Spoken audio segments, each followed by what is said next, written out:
Welcome back, everyone. Today we are going to be taking a look at a game that was played in the 12th round of the Tata Steel Masters being held in Wijk aan Zee in the Netherlands. Now, when I was thinking about doing a recap, initially there were a couple of games that were very promising. First and foremost, there was a game between Jordan van Foreest and Anish Giri. Now, Jordan got a great position. He was winning this game, so my initial intention was to do a recap of that game. Alas, Jordan made some mistakes in that game, and it did end in a draw. So the game we're going to be focusing on was the game that was played between Magnus Carlsen and Rameshbabu Praggnanandhaa. Now, Magnus has a white pieces, but it's worth noting that Praggnanandhaa won a very important game against him and won the Meltwater Championship Tour events last year, and Praggnanandhaa overnight became a sensation in India, with the famous cricketer Sachin Tendulkar even tweeting about him. So back to this game in Wijk aan Zee, Magnus trailing Norbek Abdusattorov by 1 point, Anish Giri and Wesley So, I believe, by half a point as well. So away we go into the game. So Magnus starts by playing knight to f3 here.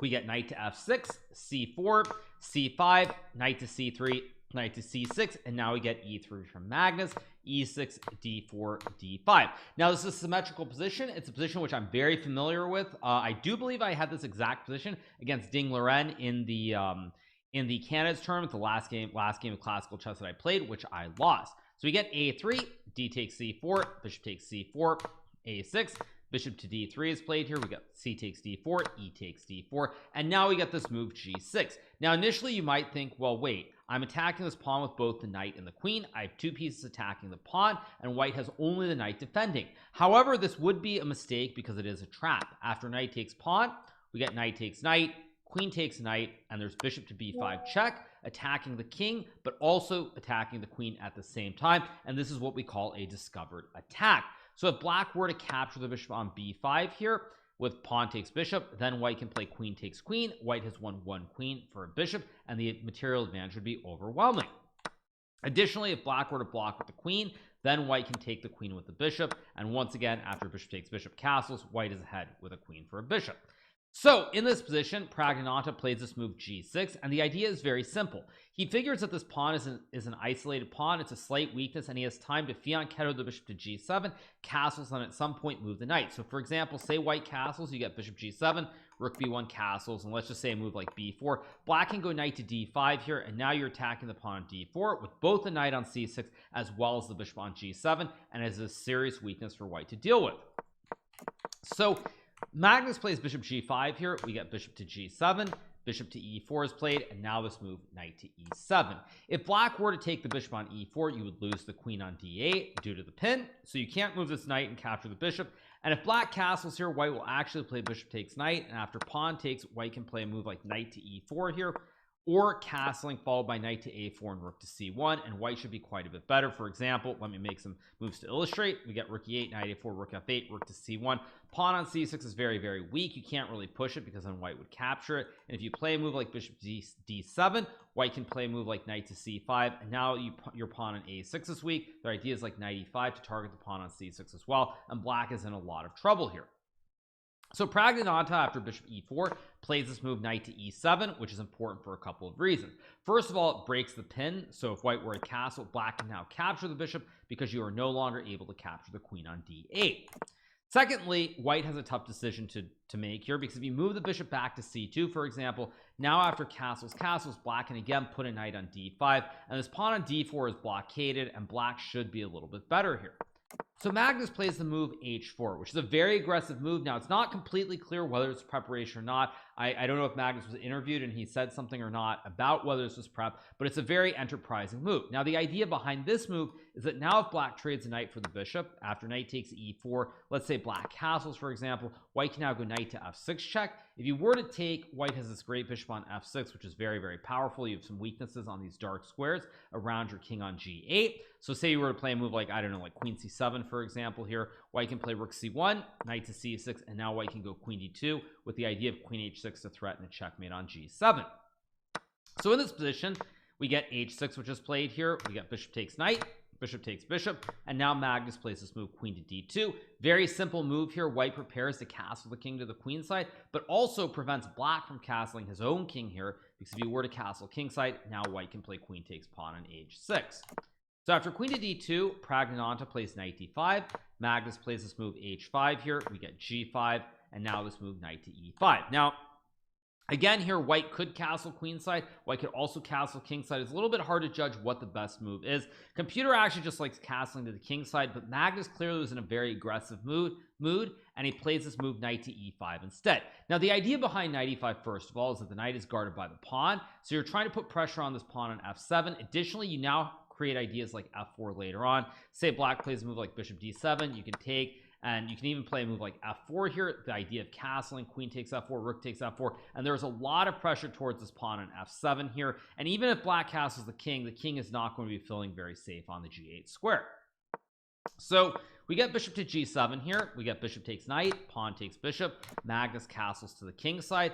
Again, castling to the queen side here is also possible. Probably not as great now that white has traded the bishop for the knight, because after black castles, when you play a move like f4, black can play something like bishop to e6 followed by rook to c8, and it's not entirely clear where the white attack is. If you were to ever say well, I guess you can't really push the pawn because black just takes. If you were to take on g5 after queen takes g5, if queens ever come off the board, with the two bishops versus the two knights, black is completely fine here. And so white is hard pressed to prove that there's any attack, while black is a very obvious idea of going rook c8 and then maybe b5, a5, and even b4. So Magnus castles to the king side, bishop to e6 is played by Praggnanandhaa here, and now we get this move rook a e1, castles, Magnus plays rook to e3. Now I'm not really sure what the reasoning is behind this move. One idea is potentially to play f4 and rook to g3, but again, to me it seems like if that's your idea, you could just play f4 in one go here, as opposed to playing rook e3 first. Another idea maybe is to stack the rooks on the e file as well, and then maybe go knight g6 or knight to d3 and knight to c5, something along those lines. But it's also a bit of a waiting move and just seeing what black does. So we get bishop to f5, which is played here by Praggnanandhaa. Magnus plays queen to d1 here. Now I think the issue here, if you play f4, is that black can probably take and play something like queen to g5 here, or maybe this is bad because computer says knight e2 is good. But at any rate, ideas like f4 feel like they make some sense, but I guess computer says g4 is playable, although still after knight e2, knight g3, you have some problems here due to the weak bishop and the weak pawn, which are under attack, and so white should be a little bit better.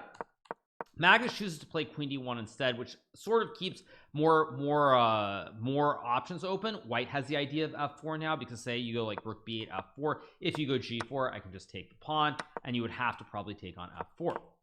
So here we get rook e8 from Praggnanandhaa, and Magnus misses a basic tactic. He plays his move rook fe1, stacking the two towers on the e file, but there is a better move. Now it's not obvious on first glance what that move is, but the crushing blow here would be to play this move knight takes f7, attacking the queen on d8, because now you think, well wait, the black can just take the knight, but after king takes knight, white can play this move rook to f3, pinning the bishop on f5. You can't move it because you would lose your king. If black plays a move like queen to f6, for example, there's several ways for white to be winning here, but probably the cleanest is to go knight takes d5, queen to e6, and now let's move knight to e3, winning the bishop on f5. Additionally, if black plays a move like king to e6, trying to break the pin, white now goes rook e1 check. If you go king to f6, I have g4, which just wins the bishop. Same thing applies to king f6 as well. So after king to e6, rook to e1, bishop to e4, white can now play this move knight takes bishop, pawn takes knight, and this move queen to b3 check. If black blocks with the queen on d5 here, white can play rook takes e4 check. You cannot capture because of this pin. And after king to d6 here, white can go queen b6 check, queen to c6, queen to b4, and now if black plays king d7, you have rook f7, which wins material.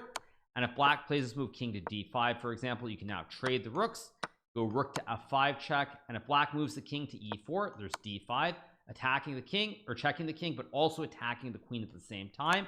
And if you go king to e6, I also have d5, forking the queen and the king.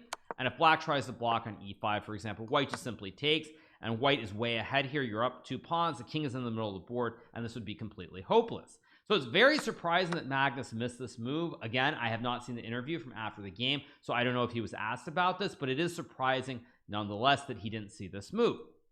Instead, he plays rook fe1. We get bishop to e6 here, and now the issue for white is that white has stacked the rooks on the e file, but now you also don't have ideas like f4 anymore because you've moved the rook from f1 to e1, so it's not a viable option. So Magnus now goes knight a4, angling for a slightly different plan where he's going to put these knights on the squares of c5 and e5 and put a lot of pressure on the e file and also pressure on the pawns on b7 as well as a6. So we get b6 being played here. Magnus plays rook to b3, putting more pressure on the pawn. Black does not want to play b5 at any time, because after knight to c5, white gets what we call an outpost here. The knight is on c5, and neither of these pawns can attack the knight, because they wish they could go back one square, but pawns don't go backwards in the game of chess. So if white gets this great knight on c5, it's probably winning. So queen to c7 is played here by Pragg, and now Magnus inexplicably plays this move, knight takes b6. Now it's very hard to know what Magnus miscalculated. He was up on the clock at this point in time, but rook takes b6 would have been the best move here. Now I suspect the reason he did not play this move is because of this idea with bishop to d7 here, attacking the knight, and white can't really move this rook on b6. If you were to play just a random move to illustrate the point, you would lose the game, because after bishop takes knight, queen takes bishop, black wins the rook, and once again black has 2 rooks, white has 1 rook, and that's game over. You can't move the rook back to b3, for example, because if rook b3, then you lose the knight anyway. And if you go rook b4, I can go a5 attacking the rook. You have to move the rook somewhere, and again you're going to lose the knight or the rook in either scenario. So after bishop to d7, the only move that white can play here is knight takes bishop. Black will trade the rooks and take on d7. Now my assumption is that in this position, Magnus simply missed that there's a very simple move here to cover everything. At this point in time, this bishop on g7 looks very menacing. It's threatening the pawn on d4. If white were to play, say, knight c3, for example, after bishop takes d4, if you eat the pawn on h6, white has king g7, or black has king g7, trapping the rook. And if you move the rook back to b3, for example, black can simply play a move like bishop to g7 followed by rook d8 or e8, and black should be a little bit better here with this passed pawn in the center of the board. So in this position, after bishop d7, knight takes d7, takes, and queen d7, what Magnus probably missed here is that white has this move queen to d1, which guards both the pawn on d4 as well as the knight on a4 and creates a classic right triangle. Because if white were to play even knight c5, for example, here, black can go queen g4, and if you ever lose this pawn on d4, black's bishop becomes really active, and it's very questionable whether white can even be better.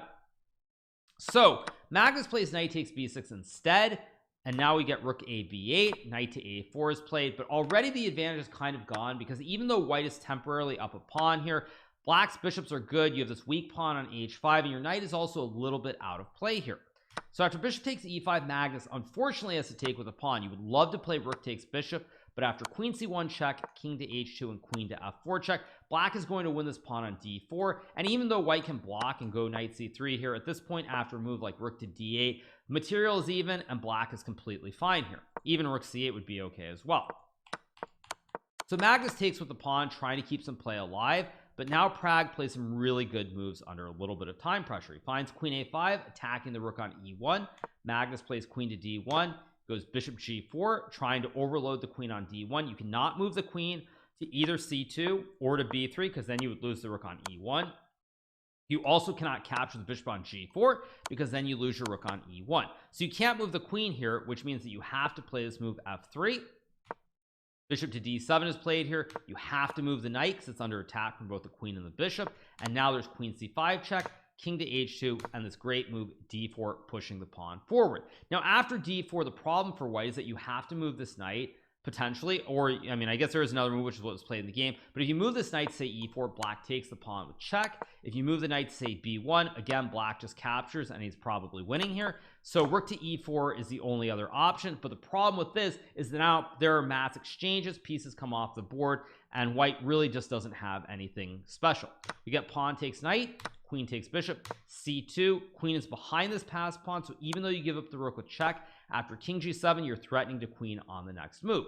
Here Magnus plays this move b4. Now the alternative was to play rook to e1, but after this move, queen to f2, attacking the rook, position is simply drawn because white has to move the rook, let's just say to c1. Black checks, king to g1, checks on d4. If you go to h1, I will just keep repeating back and forth, and if you go to f1, then I can play this move queen to d3 check. And now if you move the king to g1, I have queen e3, collecting the rook on c1. If you go to f2, I have queen d2 check, also winning the game. If you go king to e1, I have queen to e3, winning the rook as well.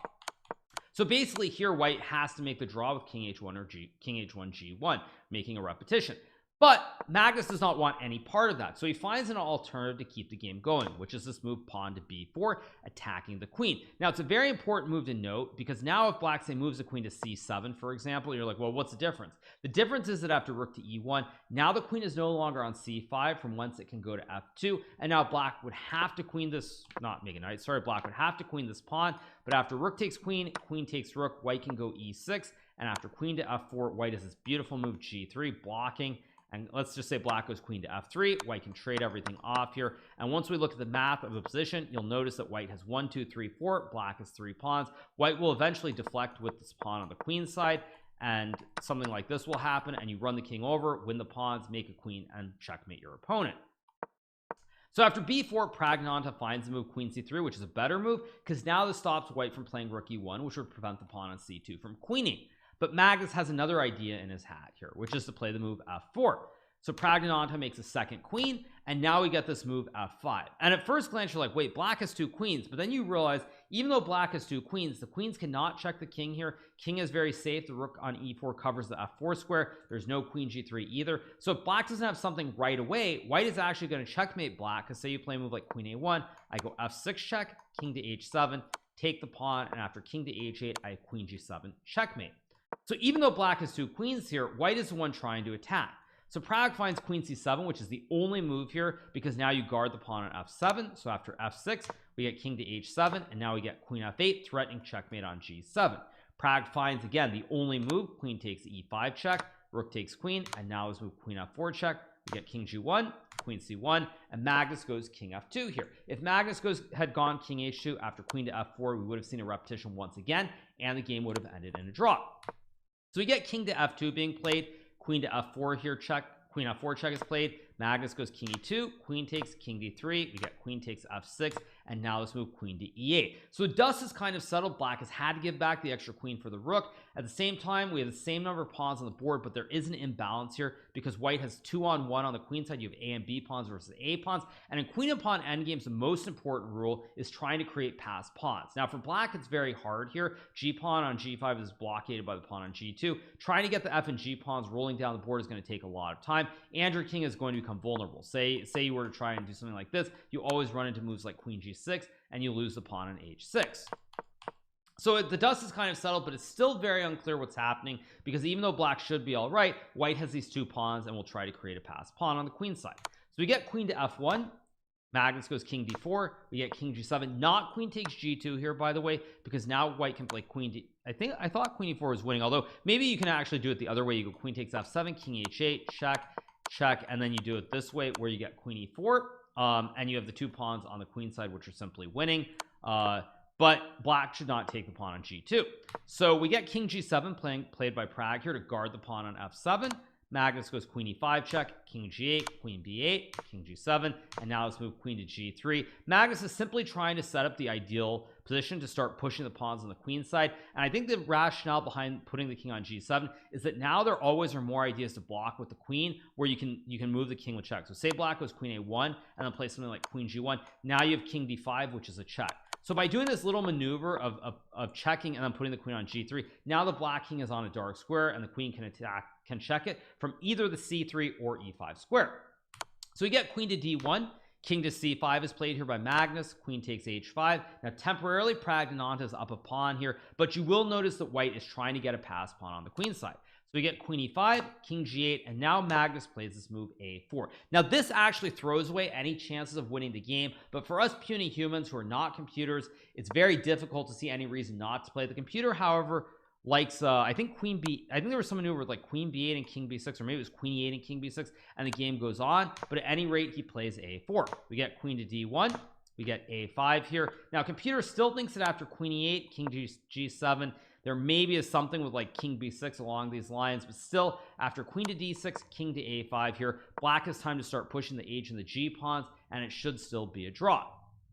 So Magnus goes a5, we get queen to g1, queen to d4, Praggnanandhaa takes the pawn, and now we get b5 being played here. Very simple idea by Magnus that if black takes, you can push the a pawn. Now it's worth noting that in this position, this a pawn is 2 squares away from queening, whereas let's just say the h pawn is 1 2 3 4 5, and the g pawn is 1 2, and you have to move the queen 3 4 5 to queen. and the F pawn also, it's 1 2 3 4 5. So all these pawns, it's going to take five moves to get it down to the other end of the board, whereas the white pawn is only 2 squares away from the end.